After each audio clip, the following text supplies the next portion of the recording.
So, hello, everybody. Welcome to the American Planning and Association City Planning and Management Division's Director Dialogue Series. This is a quarterly series where we talk about things that you might be interested in as being a manager or a director. So, behind the scene right now, I want to say this. My name is Margaret Wallace Brown. I'm chair of the division. We have with us today Lucas Raley, the Director of Planning in McKinney, Texas, Rico Quirindongo, the Director of Planning in Seattle, Cait Strickland, a planning manager in McKinney, and Travis Baird. Travis, I'm sorry, I've forgotten your position in Alberta, Canada. So right now, just a student and a consultant, formerly assistant director of planning, City of Georgetown. Terrific. Thank you. So a little bit about, before we get started, I want to welcome everybody. And while we're waiting for the last few people to come in, I'll just say that the APA City Planning and Management Division, we have a mission to support public sector planners like you. We want to support you in your roles in building inclusive and sustainable cities. We want to increase the understanding of planning as a key element of policy formation and public administration. And we want to help promote the special needs of cities, including planning management at the highest level.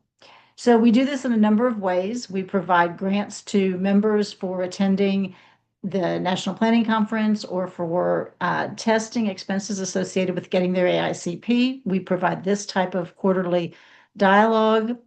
We host events at NPC, and we provide a quarterly newsletter full of all sorts of information that might be helpful to you in your careers. So if you want to learn more about us, or if you want to volunteer to be on a committee or check out any of the activities we have, here's our link tree. And just click that, and it takes you to all sorts of opportunities with city planning and management. And then before I hand it back to Travis, I'm going to also say, don't forget to log your CM credit. You're going to get 1 hour of CM credit for attending this. And you can watch this and all of our previous episodes on YouTube. Subscribe to @APA City. And there are all of our previous episodes are there, and they are still open for CM credit. So if you need another 7 hours, go back and watch all of our previous episodes. So having said that, I'm going to stop sharing my screen and stop share and hand it off to Travis, who will be moderating our event today. There you go, Excellent. Travis. Margaret, thank you so much. I hope everybody can hear me all right. And hello from Canada. We're going to do this one mostly as a discussion, so there won't be much appearing on your screen. So just sit back, listen, and we will have plenty of time for questions from everybody and curiosity. So with that, if I could ask Cait, if you would do a brief introduction of yourself first. Sure. So, Cait Strickland, I am the current planning manager over in the City of McKinney. Before that, I was actually the director of development services with Hayes County. So, Texas through and through when it comes to experience, but both from a county and city perspective. But really excited to be here. Excellent. Thank you. And Rico, if you could introduce yourself, sir. Rico Quirindongo, Director, Office of Planning and Community Development for the City of Seattle. I was 27 years a practicing architect, mostly community-based practice, civic projects, affordable housing, schools, all that sort of good stuff. And then 5 years ago, I was recruited by then Mayor Ginny Durkin to join her cabinet and have been running our Office of Planning and Community Development for the last 5 years. I am now in my third administration. Excellent. Thank you. And I am Travis Baird. I most recently of City of Georgetown, Texas. That's just a little bit north of Austin, for any of y'all who are not familiar.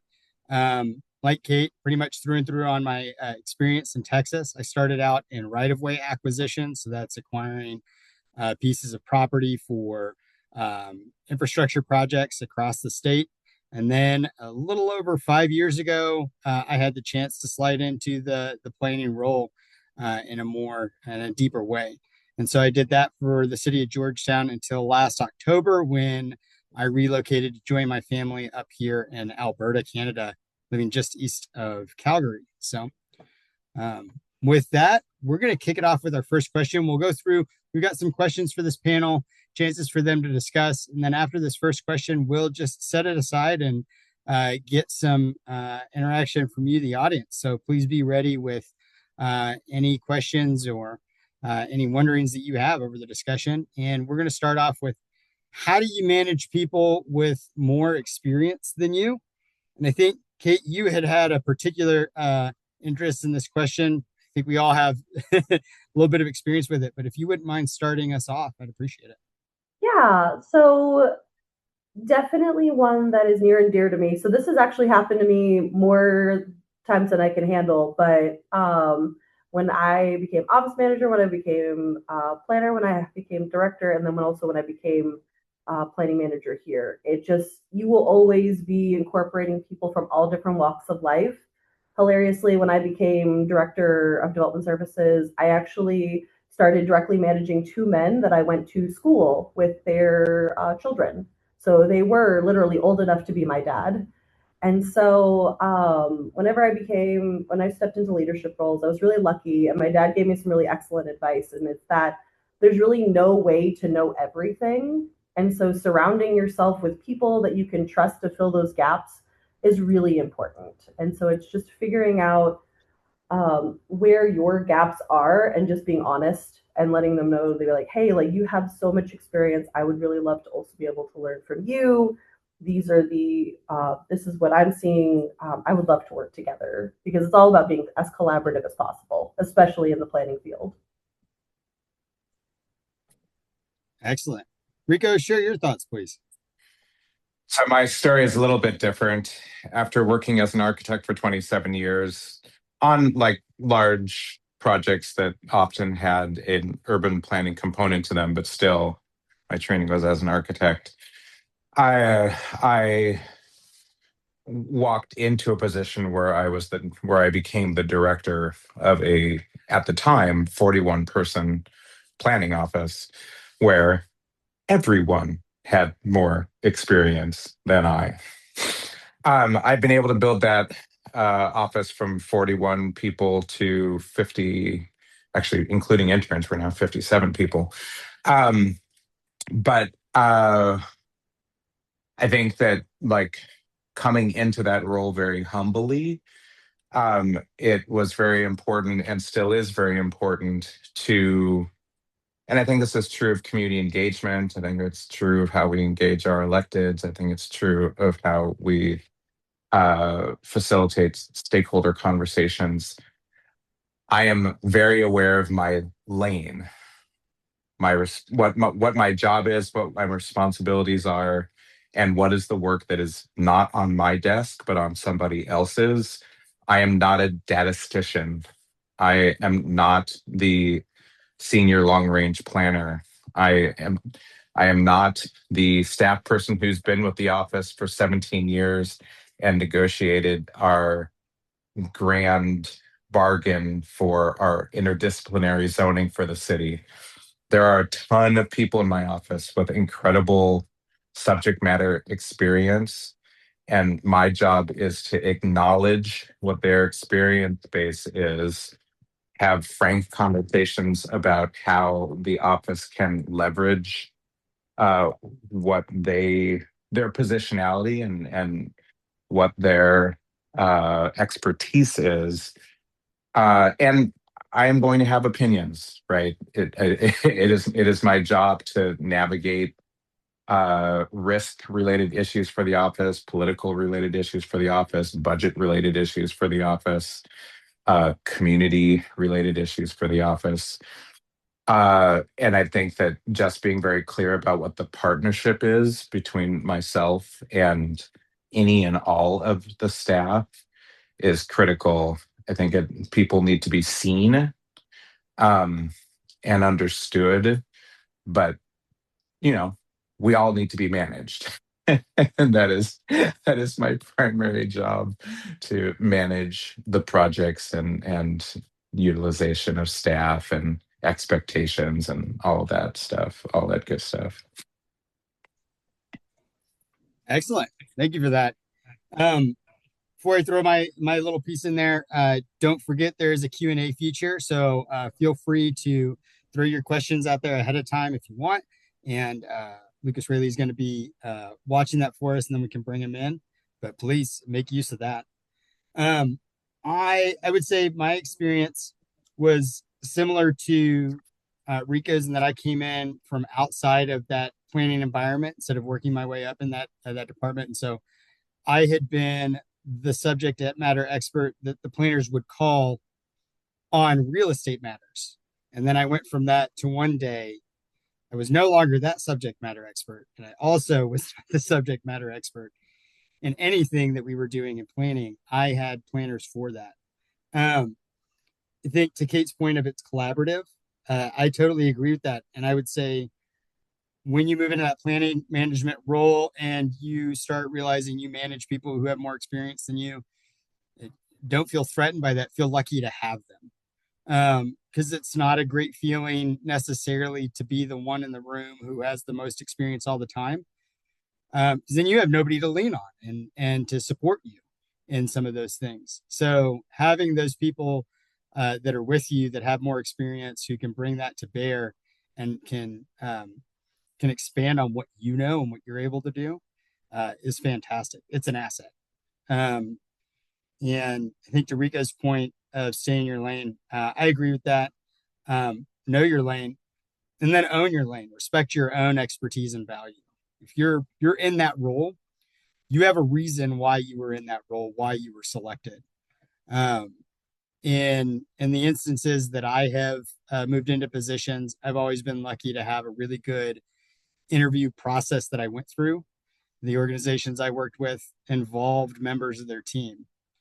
And so if you experience that, no, those people saw something in you as they were going through that selection process. And so respect that vision and be prepared to own it.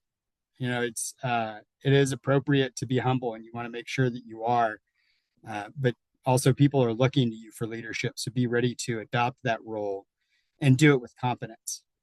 And so unless Cait or Rico, you have anything else to add, we can pause there and see if anybody has any questions or some specific instances they want to throw our way.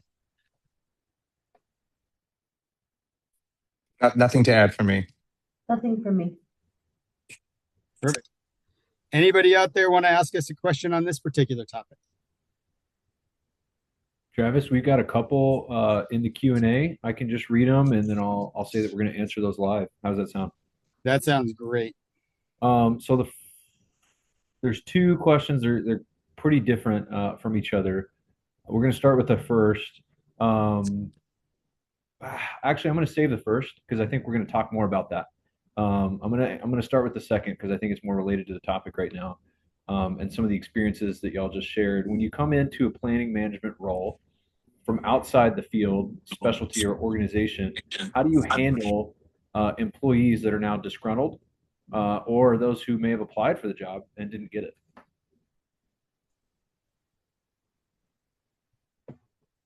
And so I just want to repeat the question. The question is, when you have a hiring process and you have internal candidates and the internal candidates don't get elevated into the position, how do you handle that?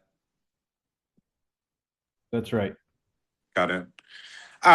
So it can be tricky, stating the obvious, and I think it depends a lot on what the position is, how long the staff person has been with your department, and kind of what their expectations are.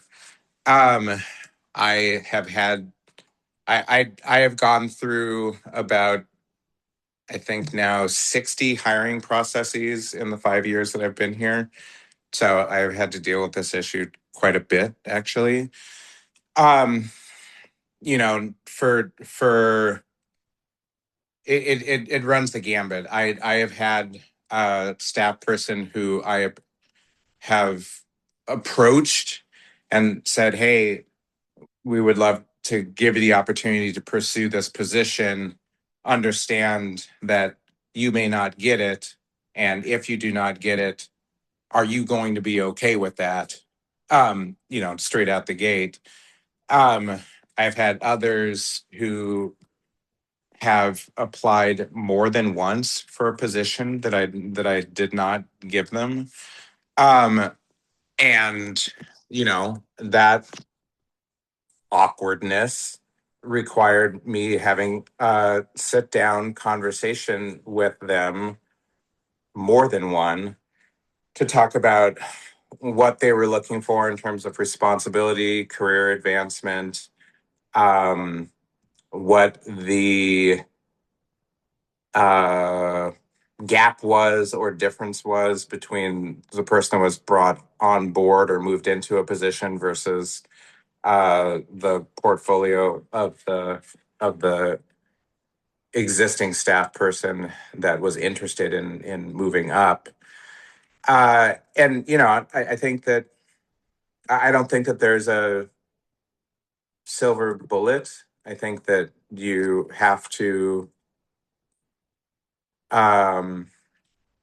meet people where they're at, acknowledge that you can't make everybody happy, acknowledge that in some cases, if a person doesn't get what they are looking for out of your leadership, they will move on.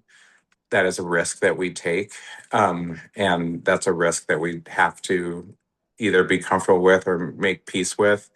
I don't say that with any cavalier intent. I actually care very much about all of my staff, but it's also important that I objectively make decisions around recruitment and advancement that is aligned with the needs of the office beyond the needs of the individual.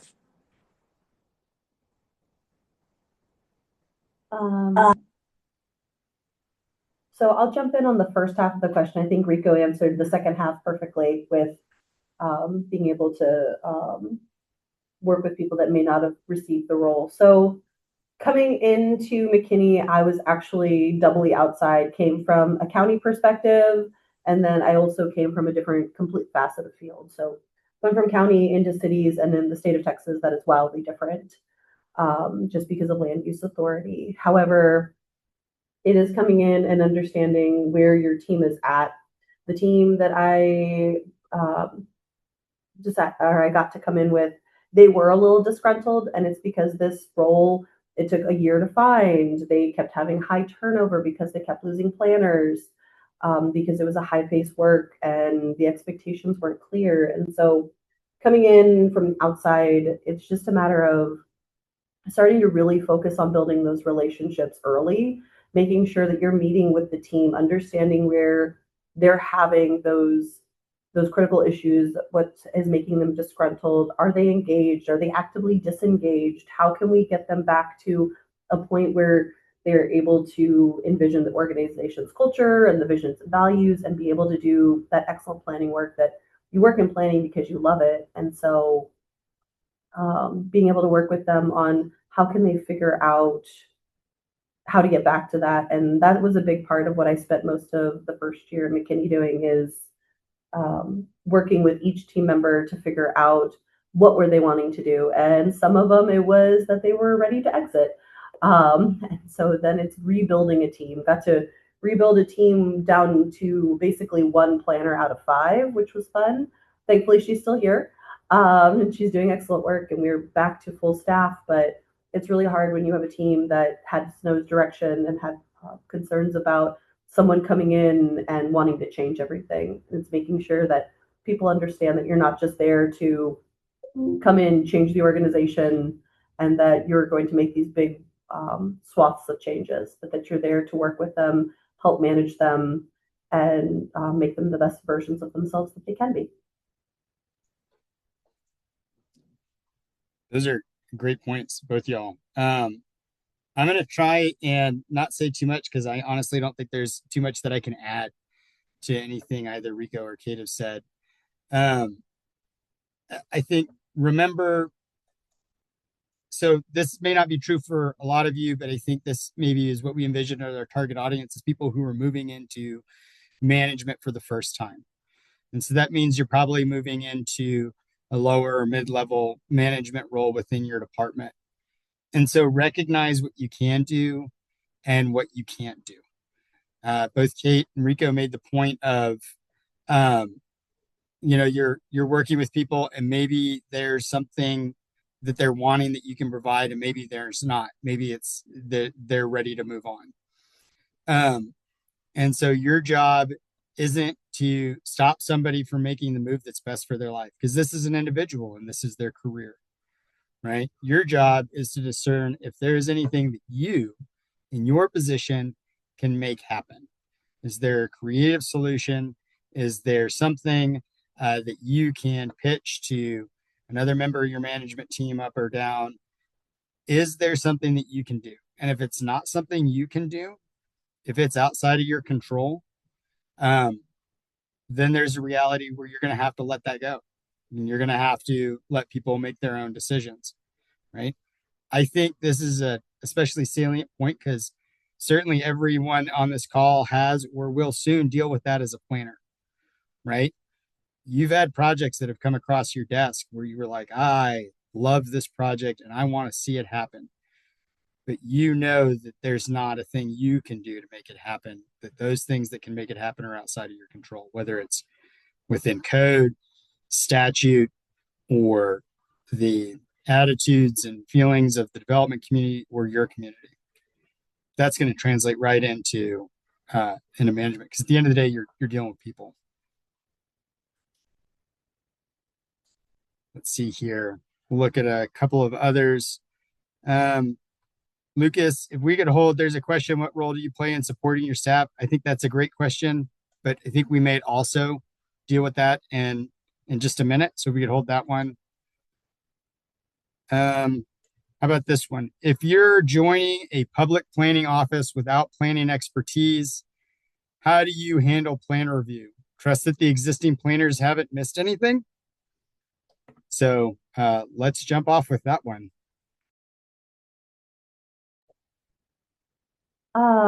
So coming from the county to the city, did not have true blue zoning authority land use. You at the county, it's Wild West of like, if the state says it's cool, then it's cool.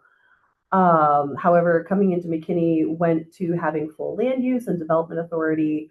And it is a fine line of trusting that the planners know it, but also making sure that you are verifying. Is a fine line of trust but verify, because you need to be able to make sure that what they're saying is being interpreted correctly. And it's asking questions. It's asking them, why did they make this interpretation? Why did they want to move forward with this kind of design exception or variance? Because for the first year, it's about asking as many questions as possible as a new manager and absorbing as much as you can, so that you can be as swift as you can be. But it is hard. It is really hard when you come in and you don't have that experience. But if you take it humbly and let them know, you're like, hey, like, I'm still learning this, but you're also making the efforts to actually learn it, I think that your team will be more than happy to at least walk you through for that first year. Yeah, and I like, full disclosure, our office was removed from what had formerly been the Department of Planning and Development. So we were elevated to an office of the mayor, which manages the planning function for the city and coordinates with our capital budget office, managing our capital improvement projects. But we are not a part of the regulatory process. We write code, but we do not review projects. I do think that concept, though, around trust and verify is one that I very strongly adhere to, related to the development of legislation, which we do on a weekly basis here. So similar concept. Yeah, and I would very much agree with that. This question resonates with me because when I came into the department, I had zero experience in doing planner review the way the planners did it, the way they processed it, and doing it against planning code. I did it for real estate sections of our code all the time, and where we dealt with infrastructure. But so then having to sit down and do review on things like architectural review, which will always be the struggle for me. Or even worse, there was a period of time when I was our singular tree preservation code reviewer. I would say the trust but verify certainly, and maybe look at that as an opportunity for you to learn and for your staff to teach you. Right. I have over a long career, even outside of this, of doing training, always been a proponent of one of the best ways to strengthen your learning is to teach it to someone else. And so having your planners sit down with you, I think builds a strong relationship. Getting them to teach you these things, I think it really helps. I think if you're the kind of person that understands that the person training you isn't going to give you all the information, you're still going to have to do the work. It'll help you identify the holes and maybe make them stronger as well. That's the recommendation that I would have here.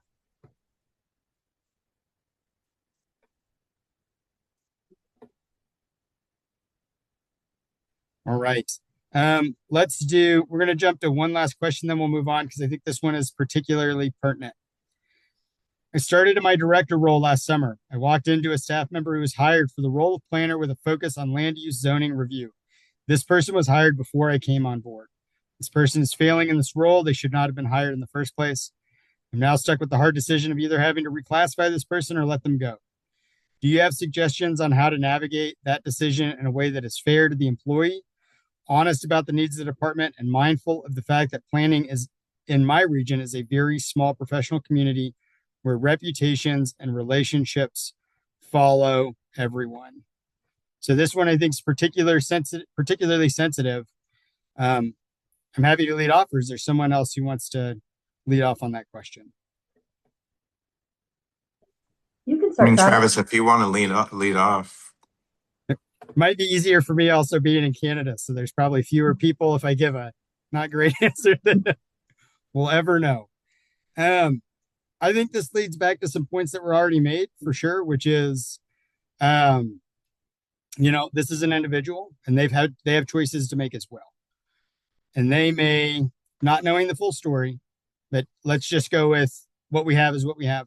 It sounds like they are making choices and you cannot control the choices they're making. You can aid them, assist them, direct them, but you can't change the choices they make for themselves. If you are doing everything that you can do to make this person successful in their role and they're choosing not to be successful, you're not going to change that. I think the other part that I would say is this is the role that you were hired for. And I hope I'm not speaking too directly here. I apologize if I am, but and this resonates with me as well. But the fact that you didn't get to select this person isn't going to change the fact that it sounds like in your role, you're responsible for their work product and also how they end up. So it is a really hard place to be. I can respect that because coming from even a place as large as Texas, the planning community isn't that large. And you start running into the same people over and over again, and your reputation will travel far and wide. But at the end of the day, your job is to make that group successful. And so you're going to have to sit down and see what that means for you with this person. And it's probably going to land right in your lap. So I'll jump in, Travis. 100% agree. With instances like this, it is where you need to decide if you want to be nice or you want to be kind. Nice is letting things slide. Nice is letting things move forward and you are picking up the slack. Kind is actually telling them that this is not working, that they're going to need to start meeting your expectations. I would also say, if you have not given a clear outline of what the expectations for the role is, the expectations for what you're needing as an output, or the quality of work that you're looking for, that would be something I would focus on next, just because if you're not clear with the expectations and you're only thinking it to yourself, or you think that it is super intuitive that they should be doing something the way you think it should be done, it's not fair to them, it's not fair to you. And so just making sure that you're clear on expectations, that you're everyone in management and directing is going to hate this one, but that you're documenting as well those discussions, that you're moving forward in that kind of process. But it's being kind and letting them know, like, hey, like, I'm seeing these major issues, I'm seeing these fatal flaws in your work. These are the expectations I need. This is the quality of work that we're needing out of this role. And then either they're going to rise to it, or you're probably going to have to start making some hard decisions on letting them go. And I would say on that last point, like for City of Seattle, there's a very high bar related to HR issues like this. Documenting expectations and then documenting gaps in performance and what improvement needs to look like all has to be in writing, all has to be clearly and explicitly communicated, all has to be a part of a call and response conversation with the person on the other side of the table that you're trying to work with. That does not mean that the things that are not so easily documented, you don't have a good working relationship, like there's not a trust built up there. Those things are hugely important for you as a leader in whatever role you are in. So I don't want to discount that. But to protect yourself, you also need to make certain, and to respect the employee that you're working with, you also need to make sure that to the extent that the issue or issues are related to performance, that those are well documented.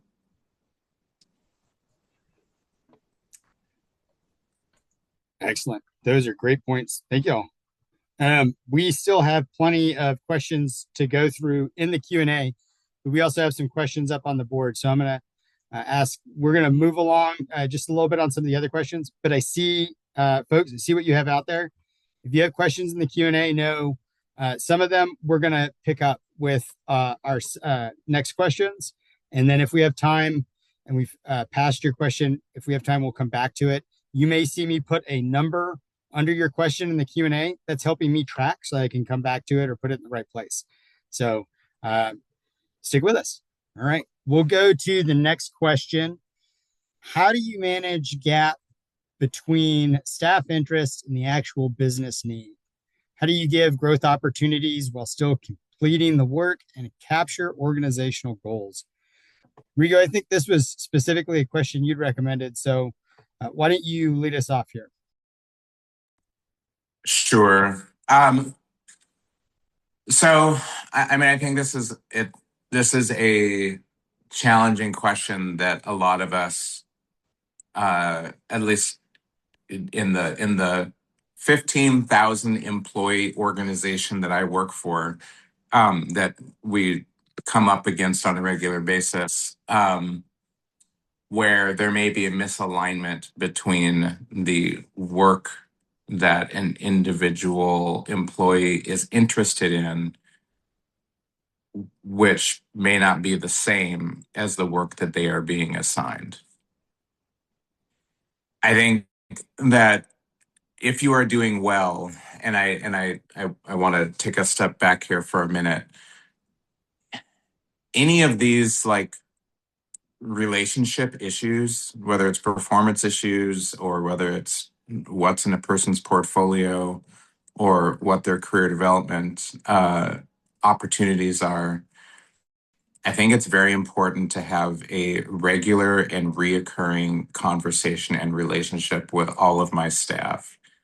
Obviously, for my senior managers, that conversation is much more frequent than with the staff that report to them. I do not, depending on what project they are on, there are some staff that I don't have a regular connection point with. But I think that if a employee comes to me with an issue, I'm interested in doing blank, or I have a manager who comes to me and says, my staff person is off doing their own thing over here on project X, but that's not the work that I need them to do. It is going to be much easier to manage through the problem if there was a regular touch point of conversation where the gears were already well oiled in terms of a back and forth conversation with that staff person, rather than you're having a conversation with someone for the first time where they're agitated, upset, or disappointed. So I think that's the kind of framework. I think that depending on what your position is and depending on what the portfolio of work of your office, this will change. But I have some flexibility regarding moving people out of one division or one body of work and into another division or body of work over time, as long as there's an understanding by their division manager and by me of what their goals are. What that also means is, at least twice a year, we have conversations with every single staff person around their goals. How are they doing? Are you satisfied? What are you interested in? What's going well? What's going poorly? What do you want to do over the next 6 months, year? But that also is balanced against, this is the projects that are in the office. This is what's funded. This is what is not funded. This is what I need you to do. This is what I can't say yes to right now. It all has to be level set within a realistic set of expectations around the possible. So, I mean, I realize that that's somewhat vague. But I do think that it is all about trying to thread a needle between providing people opportunities when they come available, and sometimes even seeking funding for particular projects. I'm thinking of community planning projects in particular areas of the neighborhood, because we have folks that are interested or connected to community, and know that there are needs that they can support.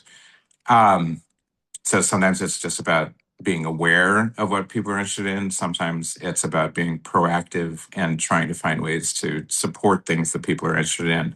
It does also mean that sometimes I have to have a hard conversation with a manager or a staff person that, like, yeah, your staff person is doing X, Y, or Z. They're going to need to stop doing that because that's actually not their job.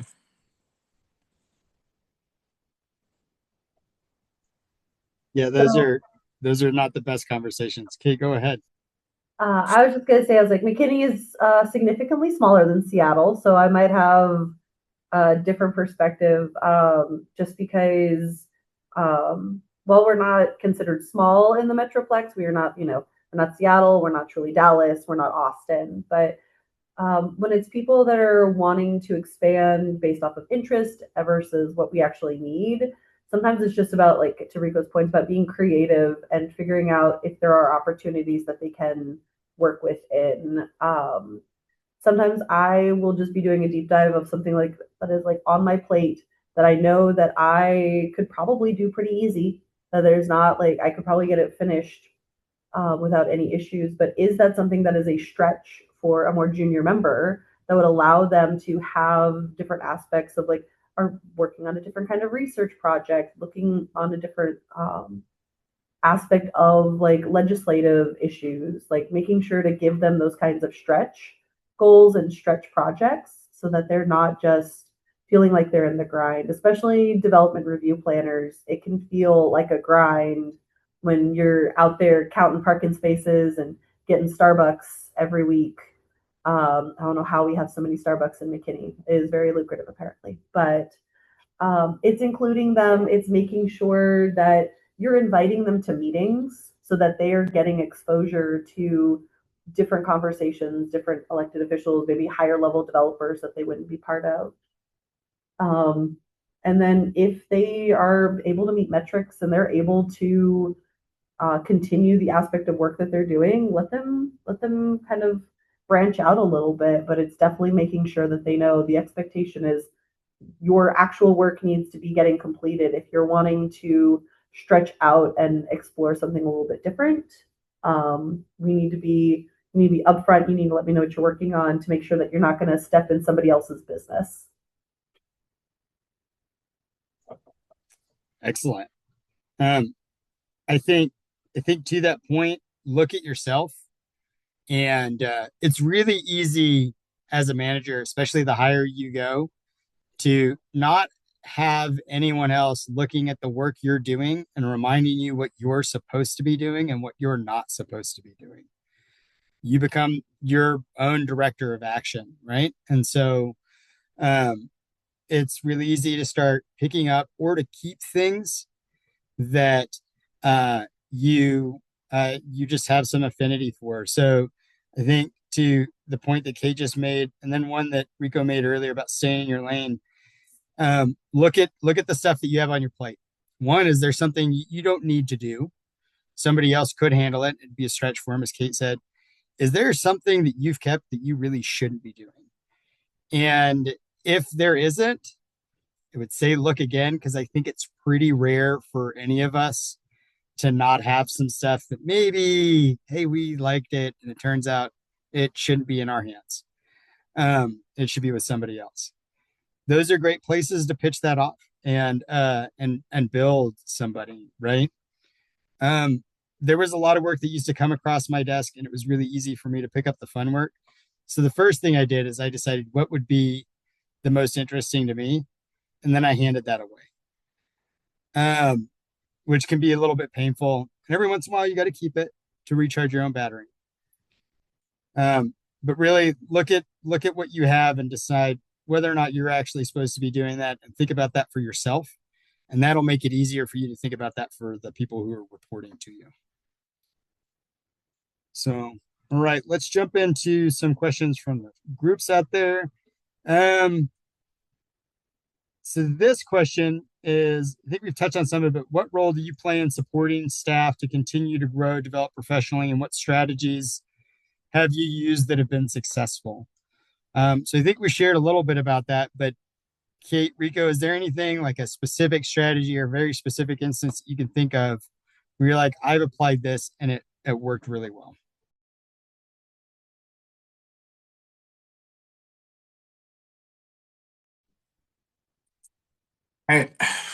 Well, I mean, this is going to be a little bit redundant. I think that kind of as ongoing work, like every year, I ask all staff to identify 5 goals for the year. And one of those is a professional one, one's a personal goal, one's project related, one's team related, one's office related.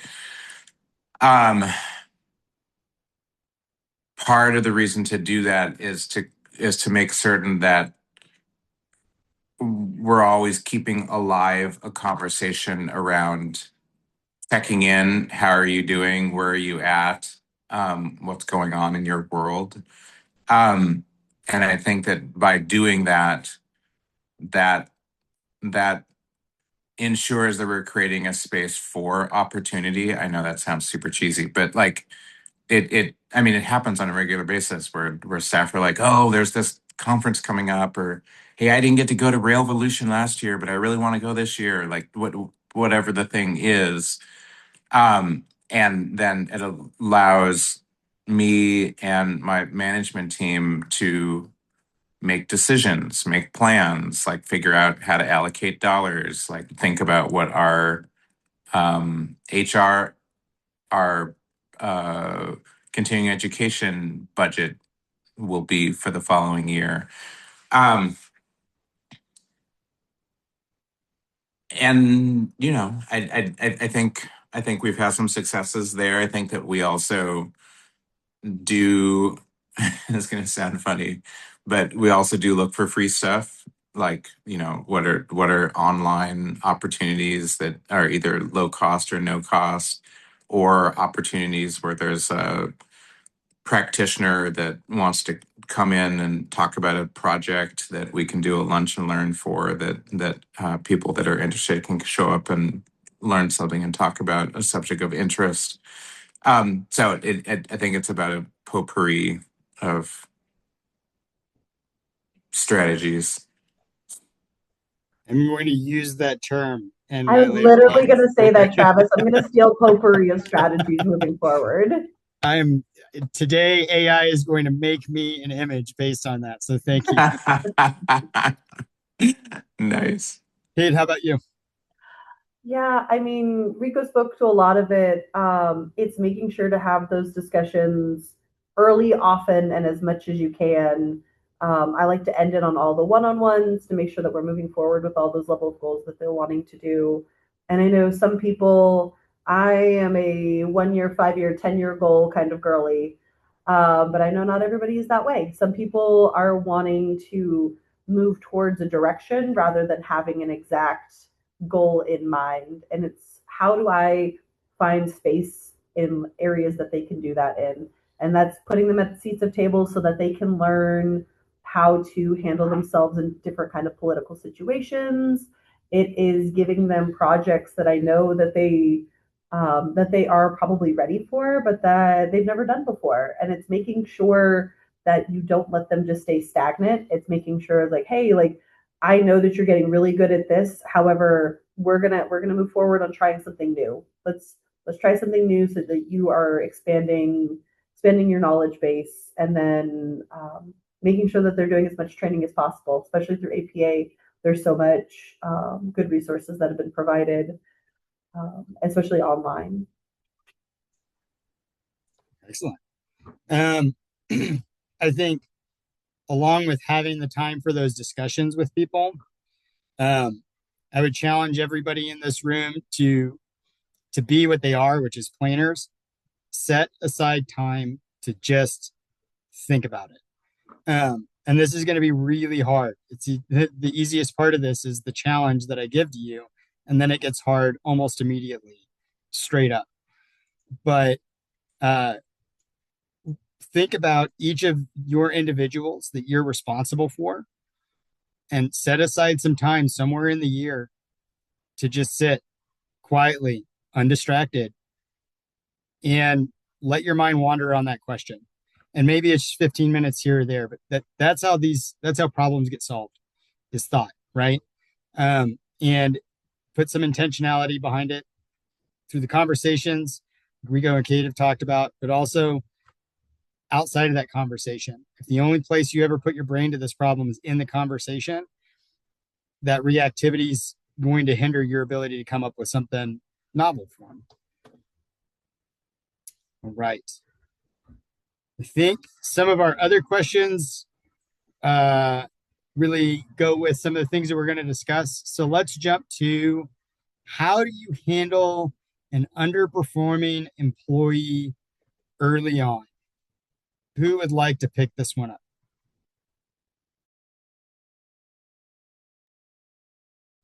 I guess that'll be me.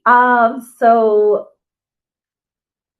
I always start planners with a 1 week, 1 month, 30 day, 60 day, 90 day, 6 month situation of like what I expect of you, what I'm like working on. And then that way it's a pretty easy metricable thing for me able to see where they're excelling, where they're not. However, when it comes to underperforming employees, sometimes sometimes it sneaks in, sometimes it's a little busy, but it's making sure that your expectations are clear, and then coming back to being kind versus nice, that you were very upfront with them about what needs to happen. Because at the end of the day, with being a manager, it's about what's best for the organization. You are there to grow your team, and you're there to manage them and make sure that they're the best, but you're also there to help support your organization and make sure that they're doing what needs to happen to be able to um, further what your city or county needs to happen. And so making sure you're kind, clear on those expectations, like, hey, I'm at, like, having those conversations, and then again, documentation.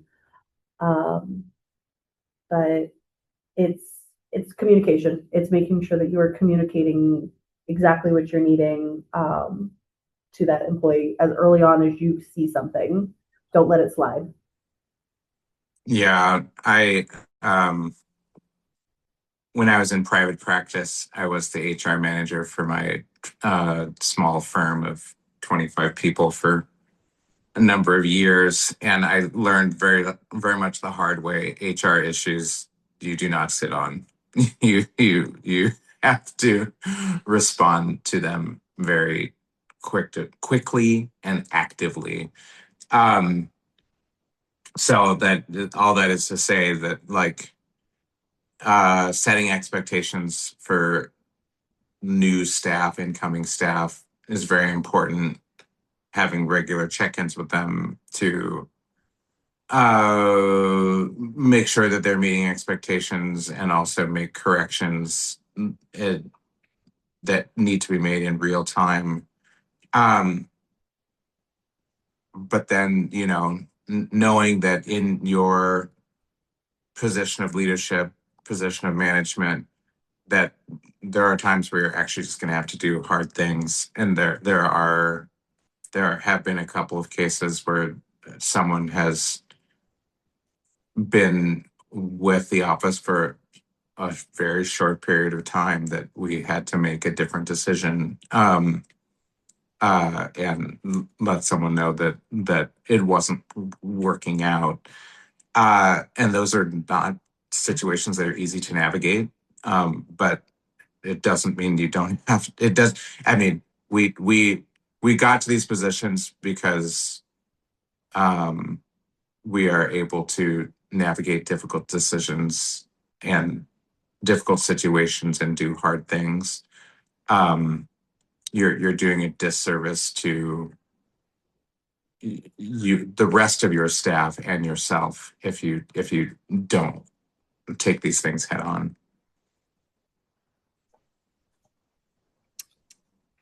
Yeah, I think it's recognizing too that when you have an underperforming employee, right, as the other speakers have talked about, they're getting to the bottom of that, the reasoning for that. That person may be hugely successful and very excellent at something else, and it may just not be this that they're good at, or it may not be here that they're good at, or it may just be this time that they're not good at.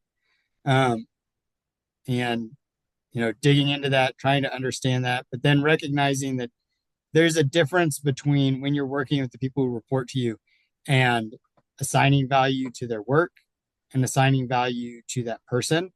And you are going to be called on certainly to assign value to their work and to determine whether or not that work means that they can continue with the organization. But don't let yourself get stuck into that trap of that means you're assigning value to the person, because that's going to take you down a whole rabbit hole of uncertainty in your decision-making process that you can't deal with. It's not fair to you, and it's not fair to them. Right. Rico hit on documenting earlier, and you're going to have to do that. You need to do that because your HR department is going to demand it. You need to do that for yourself. You can't keep all of these instances of success or failure in your head for 2 months, 6 months, or a year. You're going to need to understand and remind yourself of those things, because like the saying goes, you've slept since then. So make sure you're doing that so that you can bring yourself back to the understanding that you develop in each interaction.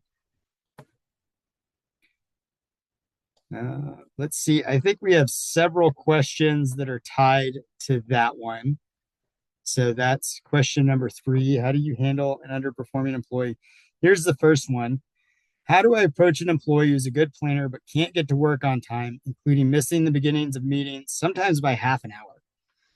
The employee has ADHD and neurodiversity issues. I'm sensitive to the issues, but I need them to arrive to 9 o'clock meetings at 9 o'clock, not 9:30. Let's start there. Well, it sounds like the issue is easy to document and track. And so if you have not done so already, I would begin documenting and tracking. Meeting subject, meeting date, meeting location, time of start of meeting, time of staff person's arrival. And I would just keep a running list.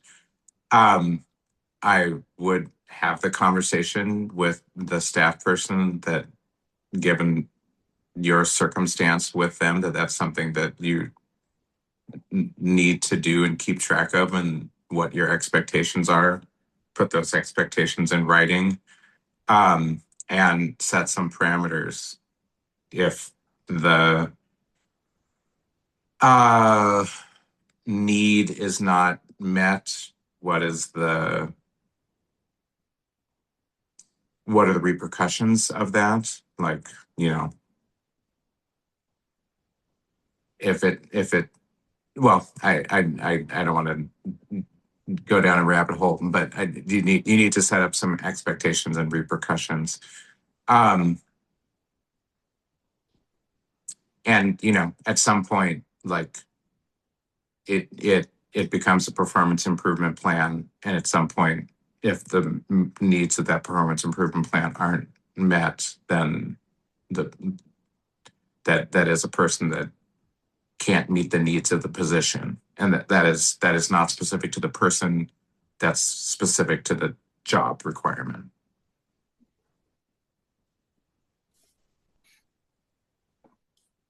So I would have to agree, documenting, it's easy to capture for something like that.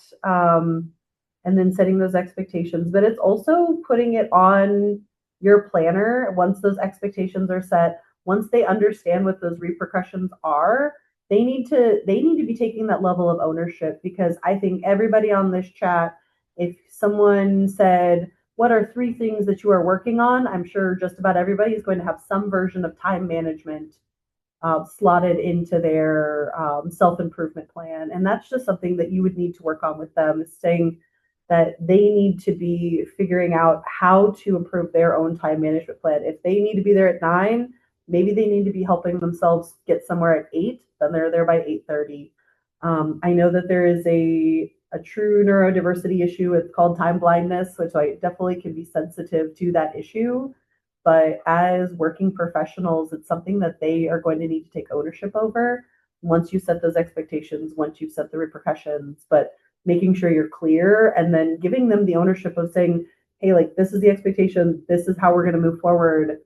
I really need you to be focusing on the time management to be able to take responsibility. I will answer this question as somebody who fits the mold of the question. I have a strong case of ADHD. I am the neurodivergent person who borders on time blindness. And so it's certainly a real thing. You develop a tenuous relationship with time. And so I appreciate the sensitivity that you've shown in your question. And so when I say that, know that I say that following with, as Cait said, as Rico said, it is their responsibility. There's not a world in which the reality of time will stop for something that we experience like that all of the time. You can, as a manager, accommodate certain things ongoing or more temporal. But aside from the fact that meetings are missed and there's a disrespect of other people's time, and that's very real, I don't think there's anybody on this call that doesn't have to deal with statutory realities of time as well in our work. And I can tell you personally, as somebody who has missed those statutory requirements on things, and not just a zoning case, not to minimize that, but like filings for court, you don't get you don't get like a mulligan because you're like, oh, I forgot because I got distracted for whatever reason. You've missed that deadline, and whatever has to resolve that will have to resolve that. And so you're going to have to balance those things. So as you've heard from these folks and as you've seen in the chat, that is an objective consideration. That is something that your HR department can work you through, and appreciate your sensitivity, but take it from somebody who deals with it and who this morning having to deal with this meeting, other meetings, and crossing multiple time zones that made my hair raise up a little more than it usually does. It's manageable. And, as Cait said earlier, picking nice versus kind, the kind thing here is to help that person grow and learn how they can do this now rather than have to learn it later on.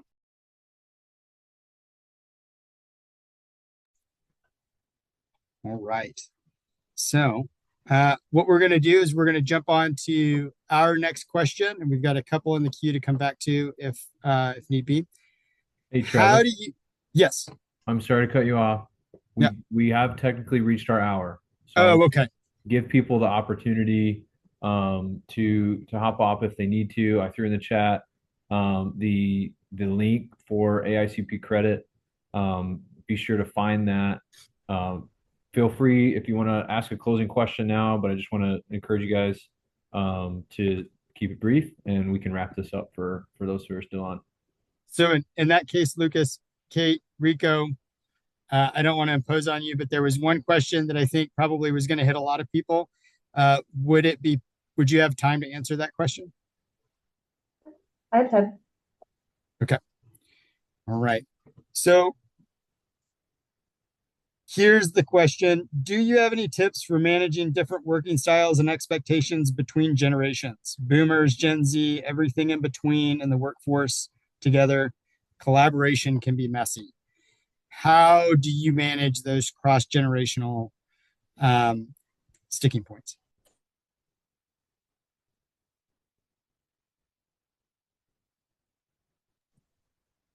So I'm going to make, so I acknowledge the question and I get it. I really do. I would make the question even a little bit broader to say that, like, in my office, I have people with a broad range of different lived experiences. And it is very important for me in the role that I have to try to acknowledge people's different lived experiences, their different needs and their different requirements, and thread the needle between that and kind of what's the work product, what's the deadline, what's the requirement being asked by the elected. And it has taken it, like, coming in to this position 5 years ago, like, it was very hard to manage through a lot of those issues. Now, 5 years later, it is pretty fluid, and I say that as I knock on wood. I think, different communication styles, different ways that people like to be communicated with, different ways of understanding what the goalposts are. I think that in order to, like, meet millennials in a different place than Generation Z, in a different place than boomers. I'm a Gen X myself. Um, I, I, I, I think it's important to try to learn enough about the personalities of the people that you are working with to understand what they're going to be responsive to. And you can't, I said I have a staff of over 50 people. You can't tailor that individually necessarily all the time. But I do think that it is important to, depending on the scale of the intervention, the meeting, the activity, to try. And there's probably some matchmaking there, right? Like I don't the social media is not handled by my seasoned planners. It's handled by my younger staff who are nimble and know how to uh, uh, achieve great results in our social media campaigns. It does mean, though, that like I have to facilitate a process where for the gray-haired person who's been with the office for 25 years, like having the conversation with them, having them explaining the importance of the social engagement, having them provide the content and information that's required to the younger person that's going to be putting together the campaign. That's a process piece that I can facilitate to help manage the different ways of seeing by different generations.